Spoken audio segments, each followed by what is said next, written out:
بسم اللہ الرحمن الرحیم. توضیح فرض اول. اب یہاں سے کل جو وضو کے فرائض بتائے گئے تھے 4، ان فرائض کی توضیحات بتلائی جا رہی ہے، وضاحت کی جا رہی ہے. اور پہلی بتا رہے ہیں، پہلا فرض کیا تھا؟ چہرہ دھونا. تو تمام منہ سے مراد وہ سطح ہے جو ابتدائی پیشانی سے ٹھوڑی کے نیچے تک اور طول میں اور ایک کان کی لو سے دوسرے کان کی لو تک عرض میں، یہ چہرہ اس سے مراد ہے. اب بتلا رہے ہیں نمبر 2، آنکھ، ناک، منہ کے اندر کا دھونا فرض نہیں ہے. آنکھ یہ پلکوں کے اندر، ناک اس کے اندر اور منہ کے اندر کی سطح، یہ جو ہے چہرہ دھونے سے مراد یہ ہے، یہ جو اوپری حصہ اوپر کی سطح پیشانی سے ٹھوڑی کے نیچے تک، ایک کان کی لو سے دوسرے کان کی لو تک، یہ جو اوپر کی سطح ہے اس کو دھونا فرض. آنکھ کے اندر پہنچانا، ناک کے اندر پہنچانا، منہ کے اندر پہنچانا یہ فرض نہیں ہے. اب تیسری چیز پھر اس کے آگے فرما رہے ہیں، لیکن پلکوں کا دھونا اور اگر میل وغیرہ جم گیا ہو تو اس کا چھڑانا فرض ہے. لیکن یہ جو پلک ہے اس کا دھونا فرض ہے، اور اس پہ اگر میل جمع ہوا ہے تو اس کو صاف کرنا، وہ میل کو ہٹانا یہ فرض ہے. تو ذہن میں رکھیے، یہ چہرے کے لیے یہ چیزیں فرائض. یہ تیسری چیز بتلائی جا رہی ہے، آنکھ کا جو گوشہ ناک کے قریب ہے اس کا دھونا بھی فرض ہے.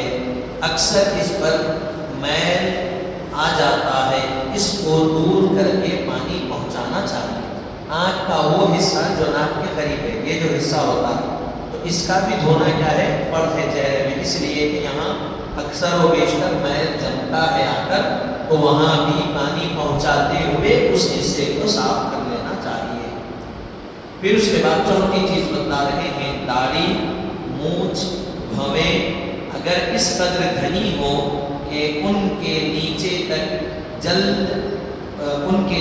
کی جلد چھپ جائے اور نظر نہ آئے تو جلد کا دھونا فرض نہیں، بالوں کا دھونا فرض ہے. اور اگر ان جگہوں کے بال گھنے نہ ہو تو جلد کا دھونا فرض ہے. بھو ہے، داڑھی ہے اور مونچھ اتنی گھنی ہے کہ اندر کی جو جلد ہے، جلد یعنی چمڑی ہے، وہ نظر نہیں آ رہی ہے، تو صرف بالوں کو دھو لیے تو کافی. لیکن بال گھنے نہیں ہیں، چمڑی نظر آ رہی ہے، تو پھر چمڑی تک پانی پہنچانا فرض ہے. یہ توضیح. پھر پانچویں چیز بتا رہے ہیں، رخسار اور کان کے درمیان جو جگہ ہے جسے کن پٹی کہتے ہیں، اس کا دھونا فرض ہے. البتہ اس حصے میں جتنی جگہ داڑھی کے گھنے بال ہو تو وہاں بالوں اور کان، اور جہاں بال نہ ہو یا ہو مگر گھنے نہ ہو تو جلد کا دھونا فرض ہے. اب جو پانچویں چیز بتا رہے ہیں، رخسار یعنی کلے اور کان کے درمیان جو کن پٹی ہوتی ہے، اس کا دھونا بھی کیا ہے؟ فرض ہے. اگر یہاں داڑھی گھنی ہے تو بالوں کو دھوئیں گے، داڑھی گھنی نہیں ہے، جلد نظر آ رہی ہے تو جلد کو دھونا، جلد تک پانی پہنچانا فرض ہے. چھٹی چیز بتلائی جا رہی ہے، اگر ناک میں سوراخ ہو اور بند نہ ہو تو اس میں پانی پہنچانا فرض ہے. اگر سوراخ میں تن ہو اور ترنگ ہو جائے تو پانی ڈالتے وقت نکتی کو، یہ عورت کے لیے بتائے جا رہے ہیں، حرکت دے ورنہ ضروری ہے. عورتوں کو ناک میں وہ جو لگاتے ہیں نکتی، جو ناک کی کہی جاتی ہے سوراخ کر کے، اگر وہ ہے یا پھر اگر وہ نہیں ہے تو پانی پہنچا دینا، وہ ہے تو پانی ڈال کے اس کو پھیلا دینا، پانی اندر پہنچ جائے. پھر ساتویں چیز بتا رہے ہیں، ہونٹ کا وہ حصہ جو عادتاً ہونٹ بند ہونے کے بعد ظاہر رہتا ہے، اس کا دھونا فرض. گھونٹ بند کر دیے، ملا دیے، تو جو حصہ ظاہر ہے، نظر آ رہا ہے، اس کا دھونا بھی کیا ہے؟ فرض ہے۔ یہ ہو گئے توضیح اول، یعنی چہرے میں یہ چیزوں کا خیال رکھنا۔ اب توضیح ہے فرض دونوں، یعنی دونوں ہاتھوں کو دھونا کیا تھا؟ فرض۔ تو اب اس کی وضاحت لکھ رہے ہیں، دونوں ہاتھ کے دھونے میں کونیاں بھی داخل ہیں۔ ہاتھوں کے دھونے میں کیا ہے؟ کونیاں بھی داخل ہے۔ انگلیوں کی گھائی میں بغیر خلال کے پانی نہ پہنچے تو خلال کرنا فرض ہے۔ انگلیوں کے یہ حصوں میں، اندرونی حصوں میں اگر پانی بغیر خلال کرنے کے پہنچ جا رہا ہے تو خلال کرنا ضروری نہیں ہے۔ اگر پانی نہیں پہنچا تو پھر خلال کرنا پڑے گا۔ خلال یعنی انگلیوں کو اچھی طرح سے رگڑ کر پانی پہنچانا۔ یہ تیسری چیز بتا رہے ہیں، اگر انگلی یا ہاتھ میں چوڑی، کنگن وغیرہ ہو اور اس قدر تنگ ہو کہ نیچے پانی نہ بہ سکے تو اس کو اتار کر وضو کرنا چاہیے، اس کو اتار کر دھونا فرض ہے۔ اگر صرف ہلا کر دھونے سے پانی پہنچ جاتا ہے تو حرکت دے دینا ضروری ہے۔ عورت ہے، ہاتھ میں چوڑیاں ہیں، کنگن ہے، ٹائٹ ہے، کم ہل بھی نہیں رہے تو اتار دینا ضروری نہیں۔ ٹائٹ نہیں ہے، لوز ہے، ہلانے سے پانی نیچے پہنچ جاتا ہے تو ہلا دینے اور پانی پہنچا دینا کافی ہے، ورنہ اتارنا فرض۔ اسی طرح مرد انگوٹھی پہنا ہوا ہے اور اگر انگوٹھی تنگ ہے، پانی نیچے نہیں پہنچتا تو اس کو انگوٹھی نکال دینا فرض ہے۔ اگر انگوٹھی ہلکی ہے، تنگ نہیں ہے، ڈھیلی ہے، لوز ہے، تو اس کو ہلا لینے سے، حرکت دے دینے سے پانی اگر نیچے کی چمڑی تک پہنچ رہا ہے تو پھر وضو ہو جائے گا۔ یہ تین چیزیں۔ پھر اب یہاں سے توضیح ہے فرض صبح۔ تیسرا فرض کیا ہے وضو میں؟ سر کا مسح کرنا۔ اب اس کی توضیح لکھ رہے ہیں، سر کا مسح بقدر چوتھائی سر فرض ہے۔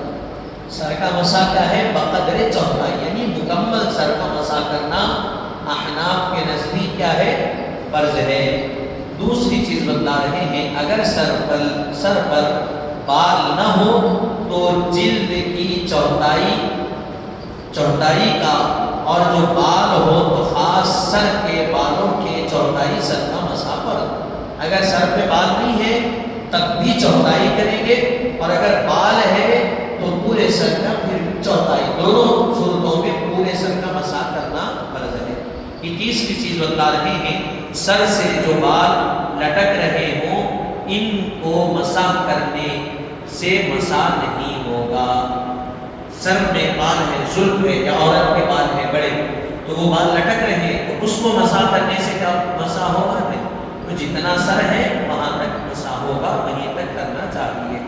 پھر اس کے بعد آگے کہہ رہے ہیں چوتھی چیز، مسح کرنے کے بعد ہاتھ کا مسح کرنے کے لیے ہاتھ کا تن ہونا چاہیے، خواہ اعضاء کے دھونے کے بعد تری رہ گئی ہو یا نئے پانی سے تر کر لیا گیا۔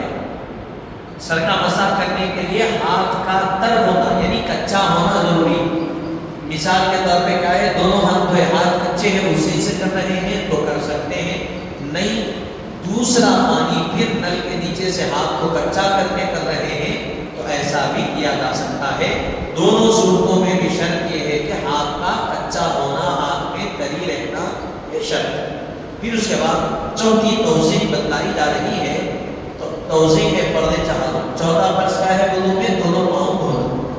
فرما رہے ہیں دونوں پاؤں کے دھونے میں ٹخنے بھی داخل ہیں۔ دونوں پاؤں کو دھونے میں کیا ہے؟ ٹخنے بھی داخل ہیں۔ دوسری چیز بتا رہے ہیں، اگر انگلی کے گھائی میں بغیر خلال کیے پانی پہنچے تو خلال بھی فرض ہے۔ پانی پہنچے تو ضروری نہیں، اور اگر پانی نہ پہنچے تو خلال فرض۔